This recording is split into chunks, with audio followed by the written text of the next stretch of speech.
Movie शुरू होती है एक ऐसे सीन से जहाँ पर एक न्यूज रिपोर्टर टीवी पे किसी ड्रॉइड के बारे में बता रहा होता है। ड्रॉइड एक ऐसे रोबोट को कहते हैं जो कि चलता भी इंसानों की तरह है और उसका स्ट्रक्चर भी इंसानों जैसा है, लेकिन होता वो बहुत ज्यादा ह्यूज और बड़ा रोबोट है। वो रोबोट अब पूरी तरह से तैयार हो चुका था। उसका फाइनल एक्सपेरिमेंट करने के लिए और लोगों को दिखाने के लिए कि कैसे काम करता है उसे सिटी में लेकर आया गया। साथ ही साथ उसे टीवी पर लाइव दिखाया जा रहा था। जो रिपोर्टर वहाँ पे लाइव न्यूज दे रही थी वो बताती है कि अगर हम अपने हाथ में एक ब्रेसलेट पहन लें तो हम अपने ड्रॉइड को कंट्रोल कर सकते हैं, यानी इसी रोबोट को ये हमारे सारे ऑर्डर्स मानेगा तब। और तभी हम देखते हैं कि वहाँ पर चलते फिरते रोबोट सिटी के हर किसी इंसान को स्कैन कर रहे होते हैं। और वहाँ के लोग इन रोबोट से काफी तंग पड़ रहे थे क्योंकि वो नहीं चाहते थे कि रोबोट्स इनकी जगह ले लें, क्योंकि वो रोबोट्स काफी एडवांस दिख रहे थे, उनमें हर फंक्शन था। तो वहाँ पर कुछ ऐसे लोग होते हैं जो आकर रोबोट्स को शूट करने लगते हैं क्योंकि उनके नजदीक ये रोबोट्स इनको नुकसान पहुंचा सकते थे। लेकिन अब मसला ये था कि उन रोबोट्स में भी डिटेक्शन सिस्टम लगा हुआ था कि कौन उनको नुकसान पहुंचा सकता है। वो कोई भी मेटल की चीज डिटेक्ट कर लेते थे, या अगर किसी इंसान के पास कोई वेपन है उसे भी। अब जब इंसान रोबोट्स पर हमला करते हैं तो आगे से रोबोट्स भी खुद को डिफेंड करने के लिए उन पर अटैक करते हैं, जिसकी वजह से कई इंसान मारे जाते हैं।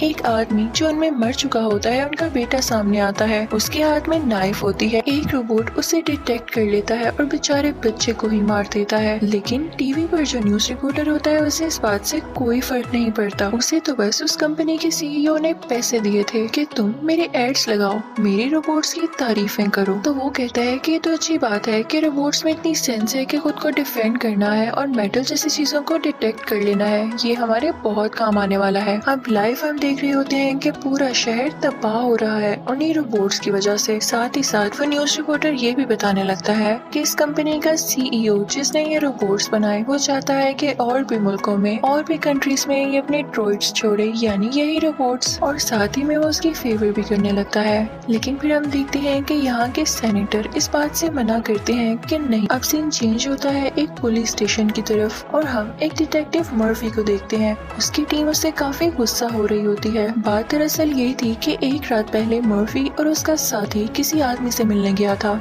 उस आदमी ने कुछ एविडेंसेस चोरी किए थे और अजीब बात ये थी कि वो एविडेंसेस उन्हीं के पुलिस स्टेशन से चोरी हुए, यानी मर्फी को पता लग चुका था कि वो कोई ऐसा इंसान है जो उन्हीं के डिपार्टमेंट में है और उनके साथ धोखा कर रहा है। लेकिन दूसरी तरफ उस इंसान को भी पता चल गया कि मर्फी और उसका साथी डिटेक्टिव्स हैं और इन लोगों में काफी फाइट हुई, जिसकी वजह से मर्फी का साथी काफी जख्मी हो गया और इसी वजह से वो क्रिमिनल भी वहाँ से भाग गया और मर्फी उसको पकड़ ही नहीं सका। अब दूसरी तरफ कंपनी का सीईओ काफी परेशान बैठा होता है कि मैं तो किसी भी तरह करके अपने रोबोट्स को डिप्लॉय करूंगा ही करूंगा। बस इन लोगों को ये मसला है ना कि उनमें इमोशंस नहीं है, इंसानों जैसी फीलिंग्स नहीं है, तो क्यों ना हम इंसानों को और रोबोट्स को मिक्स कर दें, दोनों में इमोशंस भी हो जाएंगे और जो वो लोग चाहते हैं वैसा ही होगा। तो वो सीईओ अपने खास डॉक्टर से मिलता है। वो डॉक्टर से कहता है कि हमें एक ऐसा इंसान चाहिए होगा जिसके बॉडी पार्ट्स को हम रोबोट के साथ रिप्लेस कर सकें और इस चीज में आपको मेरा साथ देना होगा। मर्फी का वही साथी उस क्रिमिनल से मिलता है और उसको बताता है कि पूरा पुलिस डिपार्टमेंट अब तुम्हारे पीछे है। तो यहाँ पर हमें ये पता चलता है कि यही वो आदमी था जो कि इनके डिपार्टमेंट में सबको धोखा दे रहा था और इस क्रिमिनल के साथ मिला हुआ था।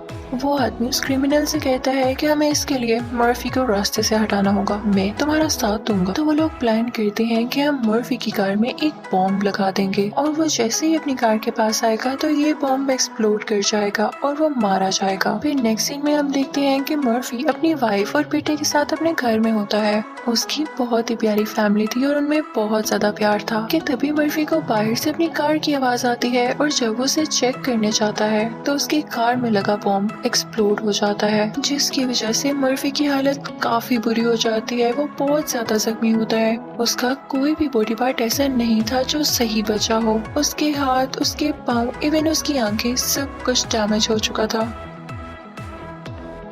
जब इस बात की खबर उस कंपनी के सीईओ को होती है तो वो फौरन अपने डॉक्टर से बात करता है कि यही वो इंसान है, यही है वो जो हमारे लिए अच्छा साबित हो सकता है। हमारे प्रोजेक्ट में इससे बेहतर इंसान हमें नहीं मिल सकता जिसको हम रोबोट में कन्वर्ट कर सकें, तो उसी की जगह हम इसको रोबोटिक पार्ट्स लगा देंगे और इस तरह से ये जिंदा भी बच जाएगा। वो सब मिलके मर्फी की वाइफ को सब कुछ बताते हैं और उसे राजी करते हैं कि देखें यही एक तरीका है आपके हस्बैंड को जिंदा रखने का। मर्फी की वाइफ काफी रो रही होती है और वो अपने हस्बैंड को ऐसी हालत में नहीं देखना चाहती थी, लेकिन उसके पास कोई और हल भी तो नहीं था। तो वो अपने दिल पर पत्थर रख के इस चीज की इजाजत दे देती है, उसे परमिशन दे देती है। फिर हम देखते हैं कि 3 महीने का टाइम गुजर जाता है। डॉक्टर मर्फी की बॉडी पर काफी मेहनत कर रहा होता है और फाइनली हमारे सामने रोबोटिक मर्फी आता है। जब डॉक्टर मर्फी के रोबोट को ऑन करते हैं तो मर्फी को अपनी हालत देख के यकीन नहीं आता। मर्फी डॉक्टर से कहता है कि तुम लोगों ने मेरे साथ ये क्या किया है। तो डॉक्टर उसे सब कुछ बताता है कि याद है तुम अपनी कार के पास गए थे और वो बॉम्ब एक्सप्लोड हो गया था, तुम्हारी बॉडी में कुछ भी ठीक नहीं बचा था और यही एक तरीका था तुम्हें जिंदा रखने का। तो मर्फी कहता है कि इससे बेहतर था कि मैं मर जाता। एक मशीन के साथ कनेक्टेड रह के भी कोई जिंदगी होती है। जब मर्फी की बॉडी को अंदर से दिखाया जाता है तो वो काफी अजीब लुक दे रही थी, यानी सिर्फ उसके लंग्स, उसका दिल और उसका सर ठीक था, बाकी उसकी सारी बॉडी एक मशीन थी। डॉक्टर उसे काफी समझाते हैं तो मर्फी को भी समझ आ जाता है कि इसके अलावा और कोई हल नहीं था और वो इस रियलिटी को एक्सेप्ट कर लेता है। फिर उसे बताया जाता है कि तुम्हें फाइटिंग करना सीखना होगी। डिटेक्टिव तो तुम पहले भी थे और ये तुम्हारे लिए फायदे की बात होगी, बस तुम अपनी शूटिंग और बेहतर कर लो। और इसके लिए उसे काफी ट्रेनिंग दी जाती है। उसके बाद सीईओ सबसे कहता है कि हम अब एक रियल एक्सपेरिमेंट करेंगे। हम देखेंगे कि मर्फी ने अभी तक कितना सीखा है। वो उसकी वाइफ को भी वहाँ पर बुलाते हैं और मर्फी को एक ऐसी जगह लेकर आया जाता है जहाँ पे आसपास और बहुत सारे ड्रॉइड्स होते हैं, यानी बहुत सारे रोबोट्स होते हैं। अब उन लोगों की फाइट स्टार्ट होती है। काफी ज्यादा ड्रॉइड्स मर्फी पर अटैक करने लगते हैं, लेकिन मर्फी इतना स्ट्रॉन्ग होता है, उसमें इतनी स्किल्स होती हैं कि वो सब ड्रॉइड्स को हरा देता है। और ये सब देख के सीईओ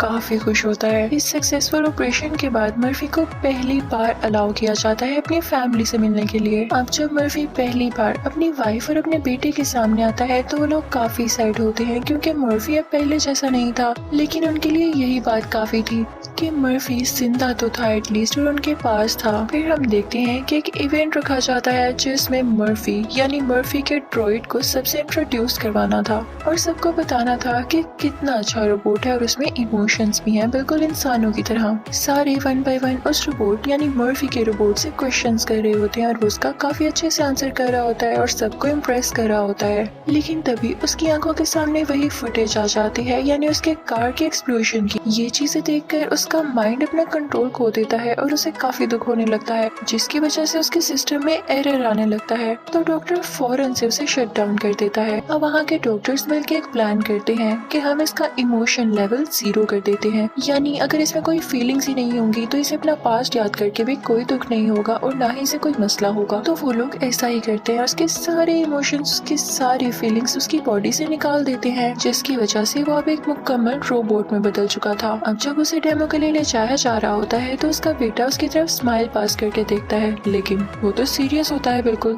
वो अपने बेटे को कोई स्माइल पास नहीं करता और स्टेज पर जाते ही वो सब लोगों को स्कैन करने लगता है। वो काफी सीरियस फेस बनाकर सबको स्कैन कर रहा था और तभी वो एक क्रिमिनल को भी स्कैन कर लेता है और फौरन से उसे शूट कर देता है। सारे लोग जानते थे कि वो क्रिमिनल है, तो उसको काफी अप्रिशिएट किया जाता है और यहाँ पर फाइनली उसे पास करके उसे रोबो कॉप का नाम दे दिया जाता है, यानी एक ऐसा कॉप जो कि रोबोटिक है। अब सीईओ और उसका खास डॉक्टर ये प्लान करते हैं कि हम इस रोबो कोप को यानी मर्फी के रोबोट को सिर्फ अपने काम के लिए ही रखेंगे और इसकी फैमिली को ये पता लगने ही नहीं देंगे कि अब इसमें कोई इमोशंस नहीं है। ऐसा करके उसकी फैमिली और उसके साथ बहुत जुल्म कर रहे थे, लेकिन उन्हें क्या परवाह, वो लोग तो बुरे थे। दूसरी तरफ हम देखते हैं कि मर्फी यानी रोबो कोप अपनी टेक्नोलॉजी यूज करके सारे क्रिमिनल्स को डिटेक्ट करने लगता है। सारी सीसीटीवी फुटेज को कंपाइल करके और हर चीज को देखते हुए वो क्रिमिनल्स को शूट करने लगता है ढूंढ कर, और देखते ही देखते कुछ ही दिन में सिटी से सारे क्रिमिनल्स मारे जाते हैं और क्राइम काफी हद तक कम होने लग गया था। ये देखकर लोग मर्फी से काफी खुश होते हैं और उसे अपना हीरो मानने लगते हैं। मर्फी यानी रोबोकॉप अपनी हैवी बाइक पर ये सारे काम किया करता था, हर जगह जाया करता था। एक बार वो रास्ते से गुजर रहा होता है कि तभी उसके सामने उसकी वाइफ आ जाती है और वो उससे कहती है कि मर्फी, हमारा बेटा आपको याद कर रहा है, कितने दिन हो गए आप घर नहीं आए, मैं आपके लिए कितनी वरिड हूँ। वो बेचारी यहाँ काफी परेशान होती है, लेकिन जब मर्फी उसे डिटेक्ट करता है तो उसे पता ही नहीं चलता कि वो परेशान है, तो वो उसे इग्नोर करता हुआ वहाँ से चला जाता है। जाहिर है अब उसमें इमोशंस जो नहीं थे, और ये बात मर्फी की वाइफ को बहुत हर्ट करती है। लेकिन नेचुरली था तो वो इंसान ही, तो वो अपने बेटे और वाइफ से रिलेटेड सीसीटीवी फुटेजेस को कैप्चर करने लगता है और उसे जोड़ने लगता है। उसे पता चलता है कि उसके इस तरह से बन जाने के बाद उसका बेटा कितनी मुश्किल में है। वो उसके फेस को डिटेक्ट करता है तो उसे पता चलता है कि वो काफी डरा हुआ है और काफी परेशान है। और फिर वो उस जगह की फुटेज को अपने माइंड में लाता है जहाँ पर उसकी कार में वो बॉम्ब एक्सप्लोड हुआ, तो उसे पता चलता है कि उसका बेटा भी ऊपर खिड़की से सब कुछ देख रहा था, तभी वो इतना डरा हुआ रहता है। मर्फी अपने घर जाता है और उसमें उसके इमोशंस वापस आने लगते हैं। ये बात जब डॉक्टर को पता चलती है तो उसे समझ नहीं आता कि कैसे इसके इमोशंस वापस आ रहे हैं। लेकिन अब मर्फी के दिल में उस क्रिमिनल के लिए बदले की आग पैदा हो चुकी थी, जिसने उसकी कार में वो बॉम्ब लगवाया, और ये सब होते हुए उसके बेटे ने देख लिया। वो उस क्रिमिनल को पकड़ने के लिए जाता है। रास्ते में उसे वही साथी मिलता है जिसने उस क्रिमिनल की मदद की थी। वो उसे ट्रैक करके उसका एड्रेस ले लेता है, लेकिन इस बात की खबर उस क्रिमिनल को पहले ही हो जाती है और वो वहाँ पे अपनी वेपन्स तैयार कर लेता है और सारी लाइट्स ऑफ कर देता है। लेकिन मर्फी में एक खास बात ये भी थी कि वो रात में देख सकता था, यानी नाइट विजन रखता था, और इसी बात का फायदा उठाते हुए वो उनके वेयरहाउस को तोड़ता हुआ उसके अंदर चला जाता है और अपनी नाइट विजन की एबिलिटी को यूज करके उन्हें डिटेक्ट करने लगता है और एक एक करके शूट करने लगता है। लेकिन वो लोग भी अपने वेपन्स बराबर यूज कर रहे थे, जिसकी वजह से मर्फी खुद भी काफी ज्यादा जख्मी हो जाता है। उसकी रोबोटिक बॉडी को भी काफी डैमेज होता है, लेकिन मर्फी अभी भी काफी ज्यादा पावरफुल था। वो फाइनली यहाँ पर उस क्रिमिनल को मार गिराता है और फिर उनके वेपन्स उठाता है और उस पर से सारे फिंगरप्रिंट्स लेता है, जिसके बाद उसे पता चलता है कि उसी के पुलिस स्टेशन में 2 लोग ऐसे हैं जिनके फिंगरप्रिंट्स इन वेपन्स पर हैं, यानी वही धोखेबाज लोग जो इस क्रिमिनल का साथ दे रहे थे। वो फौरन से पुलिस स्टेशन जाता है तो वो दोनों आदमी सब कुछ बोल देते हैं कि इसके पीछे हमारा हाथ नहीं, हमारी सीनियर ही है जिसने डर के मारे ऐसा करने को कहा हमें। मर्फी को ये सुन के काफी गुस्सा आता है कि ये तो मुझे डांट रही थी उस दिन और यही इसके पीछे रिस्पॉन्सिबल है, तो वो उसे शूट करने के लिए जाता है, लेकिन वहाँ पर मौजूद लोग उसे शट डाउन कर देते हैं। अब ड्रोइड्स बनाने वाली कंपनी सब लोगों को ये बताती है कि मर्फी में वीकनेस आ चुकी थी और जब तक हम कोई और हल नहीं निकाल लेते हम उसे ऑन नहीं कर सकते। अब सीईओ अपनी कंपनी के उन लोगों से कहने लगता है कि अगर मर्फी को हमने जिंदा कर दिया तो उसमें इमोशंस तो पहले से ही वापस आ रहे हैं, और अगर उसमें सारे इमोशंस वापस आ गए तो उसमें अपनी फैमिली के लिए प्यार जाग जाएगा और वो हमसे दूर होकर अपनी फैमिली के पास चला जाएगा। इसका एक ही हल है कि हम उसे हमेशा के लिए शट डाउन कर दें, उसे मार डालें और सब लोगों से कहें कि वो बेचारा क्रैश हो गया। तो सब लोग हमारे साथ ही सिंपैथी करेंगे, हमारी फेवर करेंगे कि हमारा इतना पैसा भी लगा और हमें ये नुकसान भी उठाना पड़ा। अब सीईओ ये बात हर एक में फैला देता है। अब सारे लोग उसे सिंपैथी शो करने लगते हैं कि हाँ वो काफी अच्छा रोबोट था वाकई, और अब सिंपैथी में आकर उसे अलाउ कर दिया जाता है कि अपने बनाए गए ड्रॉइड्स और बाकी रोबोट्स वो दूसरे मुल्कों में भी भेज सकता है, जिस बात की वजह से सीईओ को काफी फायदा होता है और वो तो चाहता ही यही था। सीईओ वाकई में मर्फी का प्लग हमेशा के लिए निकालकर उसे हमेशा के लिए खत्म करना चाहते थे, लेकिन इस बात की खबर उनके खास डॉक्टर को हो जाती है। अब हमें पता चलता है कि वो डॉक्टर बेचारा अच्छा था दिल का। वो फौरन से मर्फी के रोबोट के पास जाता है और उसे फौरन से एक्टिवेट करके उसे सब कुछ बता देता है कि सीईओ तुम्हारे साथ ये करने वाला है, तुम फौरन यहाँ से भाग जाओ। मर्फी कुछ नहीं सुनता और अपनी बाइक लेके फौरन वहाँ से चला जाता है। वो कंपनी के सीईओ की जगह पर जा रहा होता है और उस सीईओ को भी खबर हो जाती है कि मर्फी उसकी तरफ आ रहा है। वो सीईओ उस जगह के चारों तरफ अपने ड्रॉइड्स लगा देता है, यानी वही रोबोट्स जो मर्फी से लड़ने वाले थे। अब जनाब एंट्री होती है मर्फी के रोबोट की, यानी रोबोकॉप की। वो अपनी बाइक के साथ ही उस बिल्डिंग के अंदर आता है, लेकिन बाकी सारे ड्रॉइड्स उस पर अटैक करने लगते हैं। तो क्या मर्फी किसी से कम था? वो भी उनसे फाइट बैक करने लगता है। वहाँ पर काफी ज्यादा ड्रॉइड्स थे जो उस पर मुसलसल अटैक कर रहे थे और इसकी वजह से मर्फी का एक बाजू डैमेज हो जाता है। तभी वहाँ पर मर्फी का एक दोस्त आ जाता है जो कि मर्फी की जान बचाता है उन बाकी रोबोट्स के सामने आके, क्योंकि वो ड्रॉइड्स इंसानों को नुकसान तब तक नहीं पहुंचाते थे जब तक इंसान उन्हें कुछ न कहते, तो वो उन्हें रोके रखता है। तभी वहाँ पर उस सीईओ उनका साथी आ जाता है और उसके हाथ में वही ब्रेसलेट होता है जिसकी वजह से वो इस ड्रॉइड को यानी रोबोकॉप को कंट्रोल कर सकता था। और इसी कंट्रोल की वजह से मर्फी यानी रोबोकॉप उसको शूट नहीं कर पाता, उस पर अटैक ही नहीं कर पाता। लेकिन तभी मर्फी का दोस्त आके उस आदमी को शूट कर देता है और मर्फी की जान बचा लेता है, वरना वो आदमी जल्द ही मर्फी को शट डाउन करने वाला था। अब मर्फी डिटेक्ट करता है कि वो सीईओ कहाँ पर है, तो उसे पता चलता है कि वो इस बिल्डिंग की रूफ टॉप पर है। तो वो फौरन से वहाँ जाता है उस पर अटैक करने के लिए, लेकिन पता चलता है कि जनाब उस सीईओ ने भी वो ब्रेसलेट पहन रखा था, जिसकी वजह से वो रोबोकॉप यानी मर्फी उसका कुछ नहीं बिगाड़ सकता था। मर्फी अपने सारे इमोशंस इकट्ठे करता है और उनको इकट्ठा करके उसको शूट करने लगता है, लेकिन उसका सिस्टम उसे इस बात के लिए अलाउ नहीं कर रहा था, तो वो क्रैश होने लगता है, उसका सिस्टम शट डाउन होने लगता है। लेकिन इसी दौरान सीईओ कहता है कि मैं तुम्हारी फैमिली को शूट करने वाला हूँ। वो ऐसा इसलिए करता है ताकि वो हर्ट हो और जल्द ही क्रैश हो जाए, लेकिन इस बात से मर्फी को फायदा होता है, उसमें इमोशंस जाग जाते हैं और वो जल्द ही अपना सिस्टम जल्दी से रिबूट करता है और उस सीईओ को शूट कर देता है। लेकिन साथ ही साथ वो सीईओ भी उस पर शूट करता है, जिससे उसकी बॉडी डैमेज हो जाती है और वो नीचे गिर जाता है। उसकी फैमिली भाग कर उसके पास आती है और फिर उसे डॉक्टर के पास ले जाया जाता है,